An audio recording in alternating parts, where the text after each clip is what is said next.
Hey, fabulous fourth graders.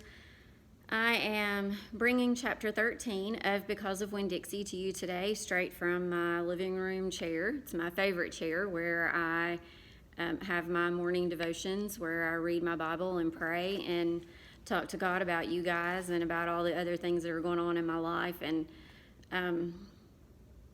so I know you guys hear me talk about that a lot, but this is my chair and this is where I sit to do that.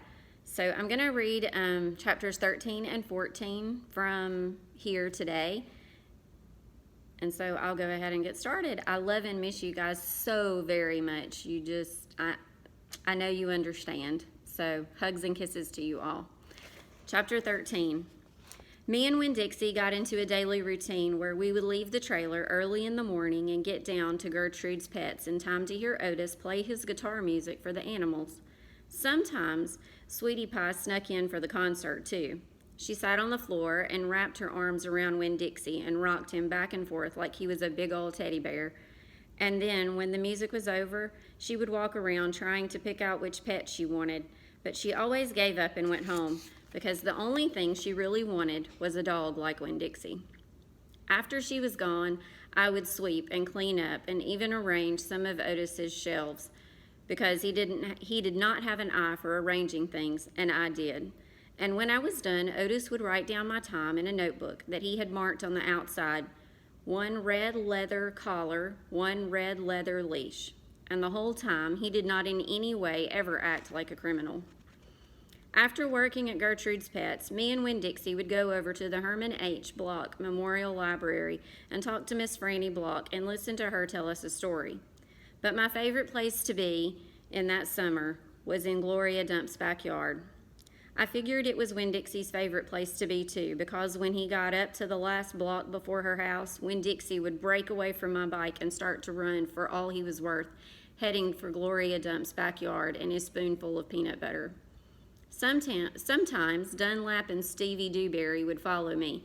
They would holler, "There goes the preacher's daughter, visiting the witch."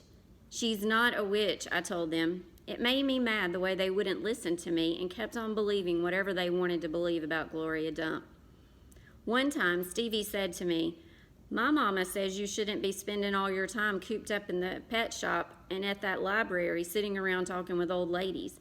She says you should get out in the fresh air and play with kids your own age. That's what my mama says."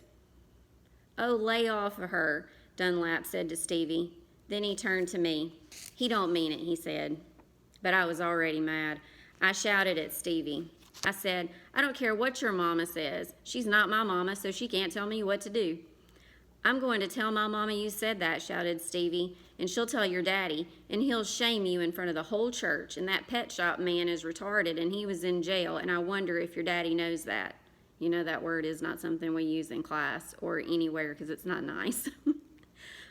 "Otis is not retarded," I said, "and my daddy knows that. He was in jail." That was a lie, but I didn't care. "And you can go ahead and tell on me if you want, you big old bald-headed baby."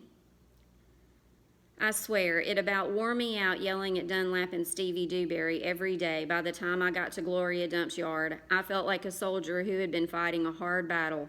Gloria would make me a peanut butter sandwich straight off, and then she would pour me a cup of coffee with half coffee and half milk, and that would refresh me. That's exactly the way I drink my coffee. "Why don't you play with them boys?" Gloria asked me. "Because they're ignorant," I told her. "They still think you're a witch. It doesn't matter how many times I tell them you're not." "I think they're just trying to make friends with you in a roundabout way," Gloria said. "I don't want to be their friend," I said. "It might be fun having them 2 boys for friends." "I'd rather talk with you," I said. "They're stupid and mean, and they're boys." Gloria would shake her head and sigh, and then she would ask me what was going on in the world, and did I have any stories to tell her, and I always did.